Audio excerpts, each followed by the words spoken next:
¿Es la salud mental una enfermedad silenciosa? ¿Está relacionada con temas como el suicidio? Hoy, en conversación con Luis Sánchez y Paola Vargas, hablaremos sobre la depresión y la ansiedad y cómo nos afecta en la sociedad. Sean bienvenidos a un nuevo episodio en Radio Paila.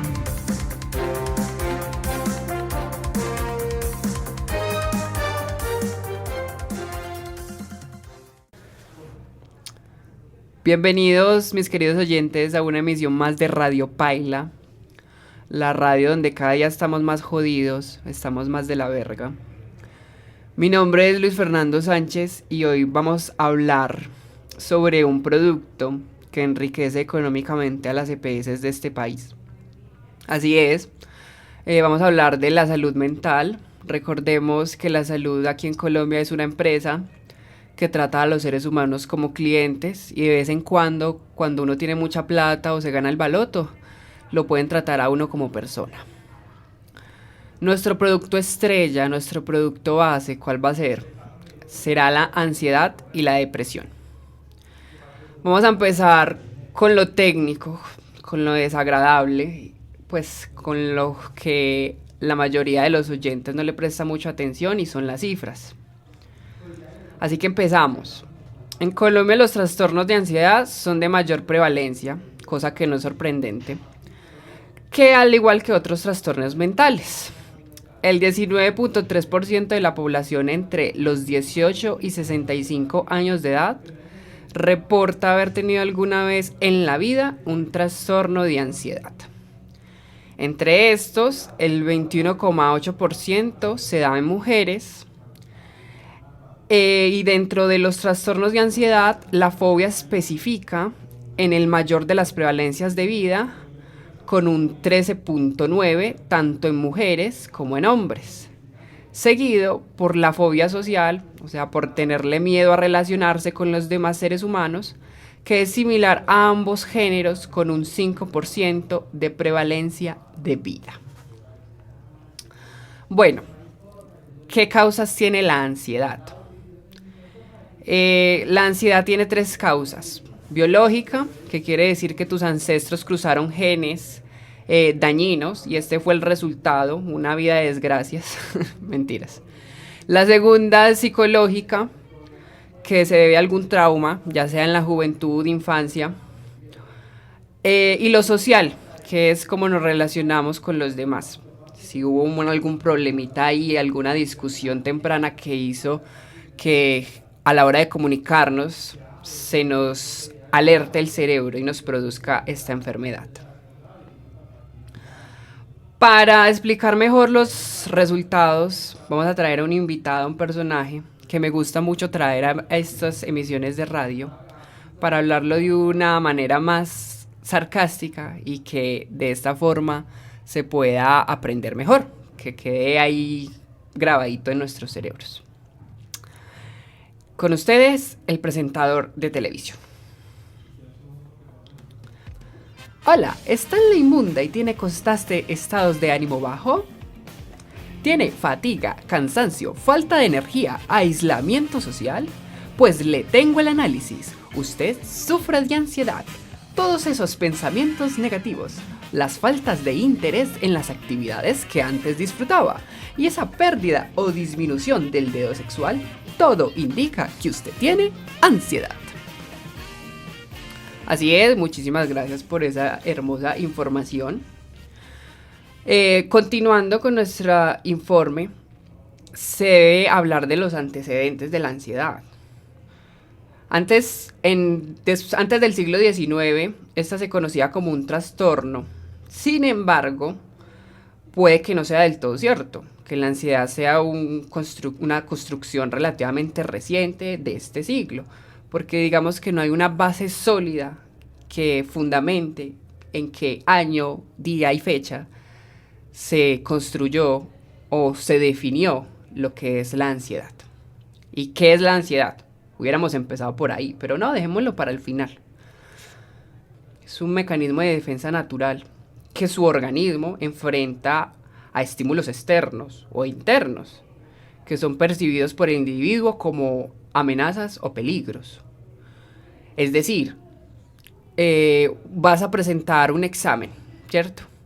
Y este examen es considerado para tu cerebro una amenaza, porque no sabes qué es, no estás preparado para él en caso de no haber estudiado, no sabes qué te van a preguntar, todo es una cierta incertidumbre, no sabemos qué va a pasar.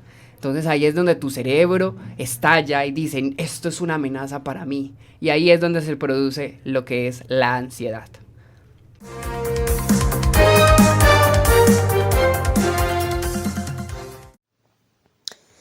Y bueno, Luis, tú lo dijiste, estamos en Radio Paila y acá hablamos de los temas más paila, los temas más delicados en nuestra sociedad. Mi nombre es María Paola y vamos a estar hablando de un tema súper paila en nuestra sociedad actual y es la depresión. Primero que todo, vamos a intentar entender ¿qué es la depresión? Para ello, la Organización Panamericana de la Salud dice que la depresión es una enfermedad común, pero grave, que interfiere con la vida diaria de quien la padece, desde la capacidad para trabajar, dormir, estudiar, comer, y en general interfiere con la capacidad de disfrutar la vida. La depresión es causada por una combinación de factores genéticos, biológicos, ambientales y psicológicos. Y es que pienso que uno de los principales errores que se cometen en torno de entender, de distinguir, de comprender lo que es la depresión es que la solemos confundir con la tristeza, ¿cierto? La tristeza, esta emoción displacentera que a muchos no nos gusta sentirla y que solemos estigmatizarla como algo malo, pero la realidad aquí es que la tristeza es una emoción de lo más normal, igual que la alegría, que la furia. Es una emoción normal que todos en nuestra condición humana presentamos, pero el estar triste por un periodo de tiempo, el estar bajo de ánimo, no significa que padezcas depresión, porque la depresión va mucho más allá de un simple episodio de tristeza. Entonces, vamos aquí a dar algunas pautas de lo que es la depresión como para poder hacer esa comparación entre lo que es tristeza y depresión. Entonces, empecemos. Empecemos diciendo que la depresión sí se caracteriza por una tristeza persistente, más no momentánea. También esta tristeza viene combinada con la pérdida de interés en las actividades con las que normalmente se disfruta y también por la incapacidad, como lo mencionábamos en un principio, para llevar a cabo las actividades cotidianas durante al menos 2 semanas. Las personas con depresión suelen presentar pérdida de energía, cambios en el apetito o comen más o comen menos, al igual que la necesidad de dormir más o no dormir nada. También se presenta ansiedad, disminución de la concentración. Las personas con depresión también suelen presentar síntomas como pérdida de energía, cambios en el apetito, es decir, o comen más o comen menos, al igual que se ve afectado el estado del sueño, o se duerme más o no se duerme nada.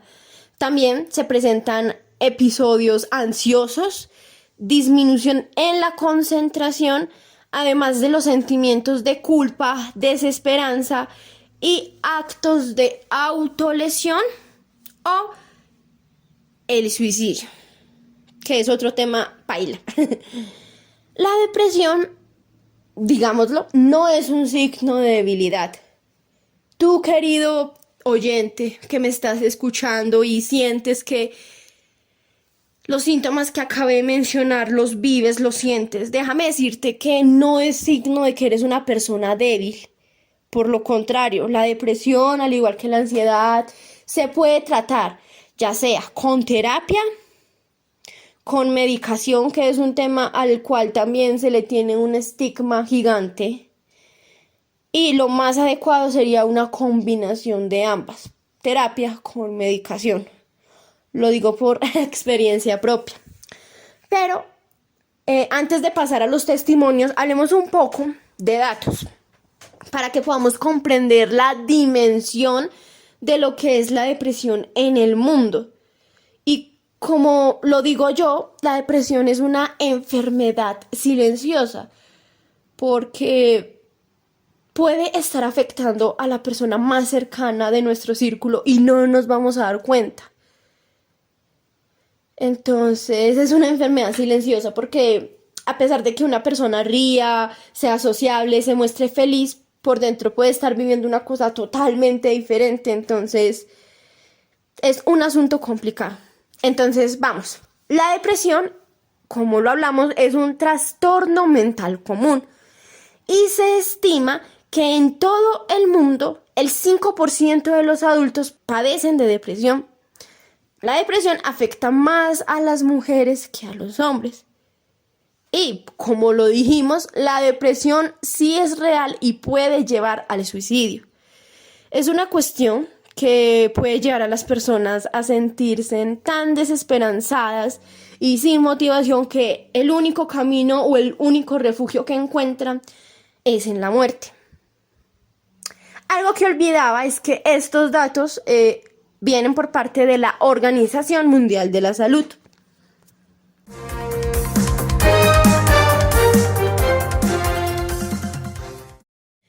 Y bueno, les voy a contar mi testimonio. Yo fui hace 2 años diagnosticada primero con depresión. Luego, después de 1 año, me apareció la ansiedad o se intensificó. Entonces ya fui diagnosticada con trastorno mixto, es decir, depresión combinada con ansiedad o ansiedad combinada con depresión. En todo caso, las dos. Y un tema que a mí particularmente me toca, me genera conflicto, es la relación de la salud mental con las entidades que prestan servicios de salud, es decir, la EPS, la famosa EPS. Es que ni qué decir, la verdad. Todo empieza porque yo asistí a unas cuantas terapias gratuitas, unas terapias psicológicas que la universidad me ofrecía de forma gratuita. Eran como unas 4 sesiones y decir que obviamente con 4 sesiones es insuficiente para tratar estos temas tan profundos, tan delicados, tan pailas. Entonces me remiten a médico general para que sea él el encargado pues de remitirme a través de la EPS a psiquiatría y psicología, que era lo que necesitaba. Ya, yo sé que para nadie es un misterio la lentitud de las EPS, cómo trabajan. Entonces sí, acudí a médico general, manifesté lo que sentía, lo que pensaba, lo que deseaba y me remitieron a psiquiatría y a psicología. Pero acá es donde fingamos sorpresa, de verdad quiero que fingamos sorpresa.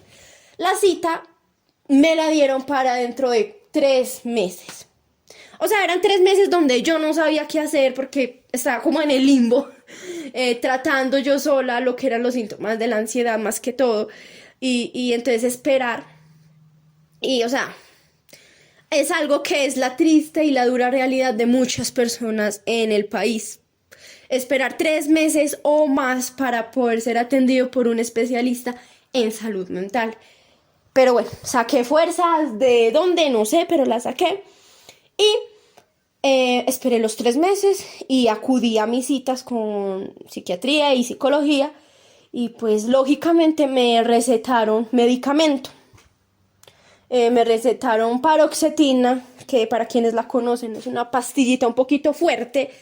Y pues bueno, normal. Empecé a tomar la pastilla. Yo tomaba 2 pastillas al día. Y ese tratamiento de manera inicial me lo mandaron por 3 meses. Cuando yo ya llevaba más o menos 2 meses con las pastillas, tenía que gestionar otra vez para volver a tener una cita y visitar a la psiquiatra para que me pudiera renovar la fórmula y pues obtener más medicamento. ¿Qué pasa? Estuve un mes, o creo que un poquito más de un mes, llamando, diciendo que necesitaba cita con psiquiatría y solo me respondían como no tenemos agenda, llama la próxima semana, la psiquiatra está incapacitada, o sea, un montón de cosas que así fue durante un mes. Y pasó lo que me temía, se me acabó el medicamento y conseguirlo particular es demasiado caro. No más como 10 pastillitas valían como 70.000 pesos y eso que en el lugar económico habían mucho más caras y eso no me daba realmente. Entonces hice lo que de verdad recomiendo que no hagan, pero yo ya no tenía más recursos y es suspender el medicamento de forma abrupta, momentáneamente, de un día para otro, porque déjenme decirles que el cuerpo eso lo va a manifestar. El cuerpo es muy sabio y entonces mi cuerpo dijo como, ay, esta muchacha dejó de tomar la pastilla, vamos a joderla. Y sentí los peores síntomas de mi vida durante una semana. Se los juro que yo duré una semana con mareo, con náuseas, fatal. O sea, yo no me podía ni levantar de la cama porque yo sentía que el mundo me daba vueltas. Eso con los síntomas físicos. Pero la ansiedad me volvió el triple de fuerte. O sea, yo de verdad que ni sé cómo es que estoy viva el día de hoy contándoles esto, pero es una cosa increíble. Los contextualizo. Eso ocurrió, se me acabó el medicamento a inicios de abril de este año, de 2023. Ya estamos en junio y sigo sin ver a la psiquiatra. Entonces ya llevo prácticamente más de un mes sin medicamento, sobreviviendo como puedo, porque la verdad, conseguir citas por la EPS es algo imposible y pagar un psiquiatra particular tampoco es económico, tampoco es fácil, porque de verdad es un tema muy, muy, muy, muy, muy complejo, de verdad que sí. Entonces, bueno, ese es un poquito de mi testimonio. Esta fue mi historia con la ansiedad y la depresión. Es un tema que pues actualmente sigo luchándola, sobreviviendo, pero bueno. Acá en Radio Paila también queremos darle la oportunidad a las personas de que también sean partícipes en este tema sobre salud mental. Entonces vamos a escuchar el testimonio de Laura Betancourt, una mujer que también se ha visto afectada por la depresión y la ansiedad. Entonces vamos a escuchar a Laura. Hola, mi nombre es Laura Betancourt y hoy les vengo a contar mi experiencia desde que fui diagnosticada con depresión y ansiedad. Bueno, todo empezó porque yo desde los 12 sufro del síndrome de ovario poliquístico y esto hace que yo aumente demasiado de peso. Entonces, pues esto me llevó a mí a crear un tipo de ansiedad y un tipo de depresión. La persona que me ayudó en todo este proceso, pues fue mi mamá, ya que ella empezó a notar en mí, pues cosas demasiado raras. Por ejemplo, que a mí no me gusta comprar ropa. Es como un entorno donde me siento muy vulnerable porque pues me toca buscar las tallas más grandes, la ropa para personas de mi contextura es muy limitada, entonces si a uno le gusta, no sé, el color rosado no hay porque todo lo hacen con tela negra y este tipo de cosas hacían en mí que actuara de forma como muy ansiosa. Entonces mi mamá tomó la decisión pues de llevarme a un psicólogo porque yo ya no le veía, o sea, no disfrutaba la comida, todo me parecía que me iba a subir 40 kilos de más, o sea, una cosa exagerada. Entonces empezamos un tratamiento psicológico que duró alrededor de 2 años. Paramos el tratamiento psicológico por temas económicos, lastimosamente la salud mental en Colombia es muy limitada, si uno... O sea, las EPS no te cumplen a ti como todo un proceso, menos de psicología. Entonces, si no tienes plata para pagar lo particular, pues las citas son demasiado limitadas. Tienes 20 minutos para hablar de lo que te atormenta, por decirlo así. Entonces, paré. Siento que el tema volvió a aumentar en pandemia, ya que pues con el sedentarismo, con estar todo el día, por ejemplo, recibiendo clases por el computador, todo esto, aumenté mucho más de peso, porque obviamente por mi condición no puedo estar en una condición o sea, de quietud. Yo tengo que estar moviéndome para que así mi sistema pues procese, por decirlo de alguna manera. Entonces, obviamente me sentía muy vulnerable en este momento que estamos volviendo a la normalidad. Me siento muy vulnerable cuando hay mucha gente, porque siento como que todo el mundo me está mirando y porque lastimosamente siempre nos vamos a comparar con el otro. Entonces, por ejemplo, en mi grupito de amigas yo soy la que es más pesada, entonces a mí me da miedo sentarme en una silla porque siento que ya la voy a partir.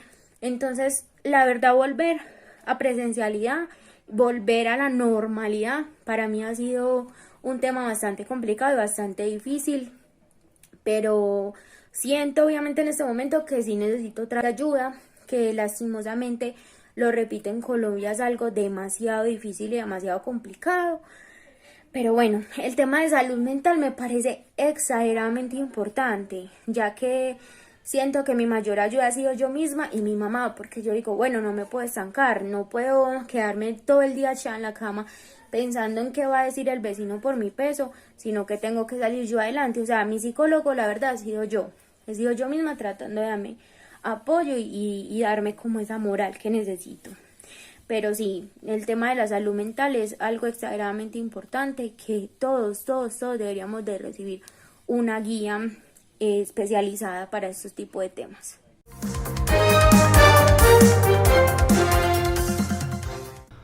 Bueno, con esos aportes terminamos nuestra emisión de Radio Paila, la radio donde cada día estamos más jodidos más de la verga.